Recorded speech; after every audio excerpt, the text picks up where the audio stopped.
Welcome to Min&JeanTV. South Korea has earned plaudits from around the globe for its tackling of the coronavirus pandemic. The number of infections dropped from 900 a day in late February to less than 30 per day. This without imposing any lockdowns and even holding legislative elections this week. What has South Korea done differently? Let me first begin by expressing my solidarity and appreciation for all the medical staff and the frontline workers who are fighting this unprecedented health challenge around the world. I think the work has been remarkably valiant, but also very difficult, and that has certainly been the case in our country as well. My heartfelt sympathies to the victims and the families who've suddenly lost loved ones in this crisis. Governments are fighting this around the world, and so as government, our solidarity with the governments in the midst of this. As you say, things have stabilized here in my country. The numbers of new infections are now under 50, and that's been a continuing trend during the past week. So yes, we have acted quickly and preemptively, and that is not just our philosophy, but is a reflection of our recent experience. You may know that in 2014, we had a terrible ferry boat accident where we lost 304 lives in the midst of a very inept response by the government at the time. And that has been a collective trauma to all Korean people. And the following year, in 2015, we had a MERS outbreak that lasted for about 3 months, didn't affect that many people, but was very highly fatal. And I think the government's reaction then was also initially very intransparent and dismissive, and so heavily criticized. So this government has been very determined to be prepared when disaster strikes. We may not be able to prevent disasters from striking, but we can do a lot to prepare so that we can minimize the human suffering and contain the socioeconomic consequences. So from the very beginning, we were of a mindset and a government machinery ready to act quickly and preemptively, and that is what we have done. And being uncompromisingly transparent and open in the process. Our fight about the virus is about robust testing, very vigorous tracing, and quick treatment of the patients. And in addition to transparent and open, we have also been very adaptive. Massive testing has been a key. There are reports that the United States has ordered some 600,000 testing kits from South Korea. Are you confirming that this is the case, that South Korea will send such amounts and even more testing kits to the U.S.? Yes, we are. In fact, I think these are FDA approved, preliminary approval for these, quickly approved. And as a result of a conversation between my president and President Trump last month. So yes, I think the contracts have been signed, and they should be ready for shipment anytime soon. But we are also sending test kits to many other countries as well. Right. Do you fear a quote-unquote second wave of the virus? You've imposed harsher controls for people coming into the country those last week. We've seen this happen in China. Is this a real concern in your country as well? Well, as I said, we don't know fully about the nature of this new virus. We know that it travels very quickly. We know that it's highly fatal to certain people with certain medical conditions, especially among the elderly people. But what we are discovering these days is that those fully cured and released, many of them have been found to test positive a few days after. And so now, we are learning that there's a lot more that we need to learn about how the virus travels, in addition to the need to find cures and vaccines. The nature of the virus, a lot of uncertainties surrounding that, but also, as you say, now we have many cases found among recent travelers that have come back to the country from overseas travel. And yes, and so this is a global challenge. It is not enough that we contain the disease inside the country.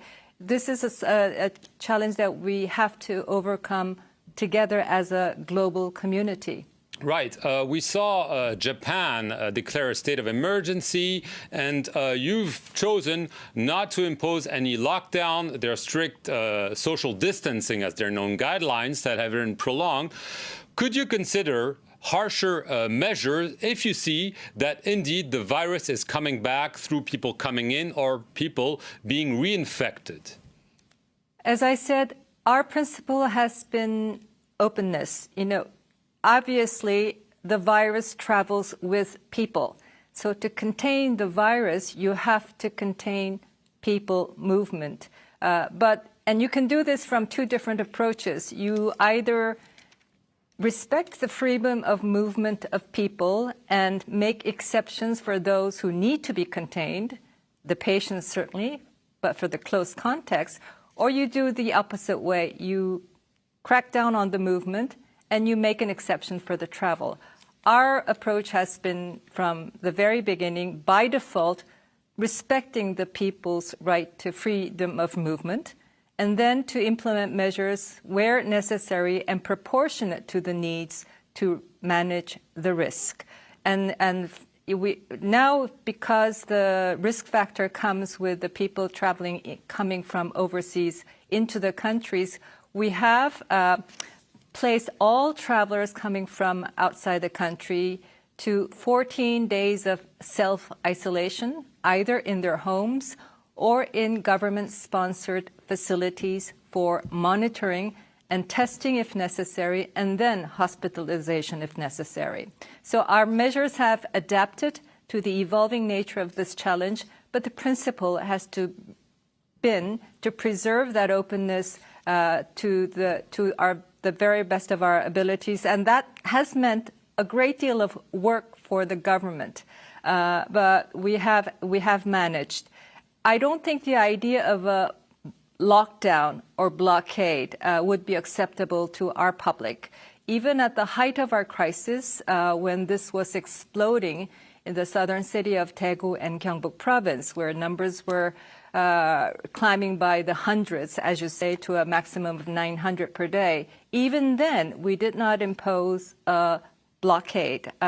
We strongly advised people to not to go to crowded places, to stay home, but we did not impose mandatory travel bans. People were still free to travel in and out of the city even at that time. The idea of a blockade would be completely a mandatory blockade would be contrary to our principle of openness.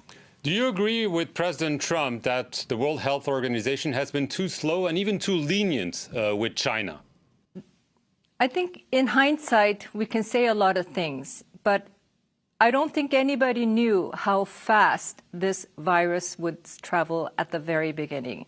For Korea, the WHO has been a very collaborative and very helpful partner throughout this challenge. We communicate very closely and we support its work. WHO is the technical agency at the lead of this global health crisis response, and it should be supported. There will be lots of lessons learned at some point when we take stock, but we need to support the lead agency as we try to come together in the midst of this crisis. Just very quickly, your neighbor, North Korea, claims it has no case at all. Is it a reliable assertion? That is its official position. I think we need to take that with some grain of salt. But it is an intransparent, closed country where information is very difficult to get. But we watch very closely on the developments with the information that we are able to garner through its official media outlets. But we will see. And we stand prepared. My government is... we really think that a cooperation between South and North Korea in the health sector, especially at a time of this contagious disease, is necessary. We have made that offer, but so far we've not received any positive response. Just a very last question. We've seen testing of missiles by North Korea. Are you fearing an escalation while the world is focused on fighting the pandemic? Again, we watch very closely. We analyze these recent short-range projectiles they're firing with our U.S. ally. This is certainly unhelpful as we are dealing with this unprecedented global health crisis. It is certainly unhelpful to our efforts to revive the momentum for dialogue towards denuclearization and work towards lasting peace on the Korean Peninsula.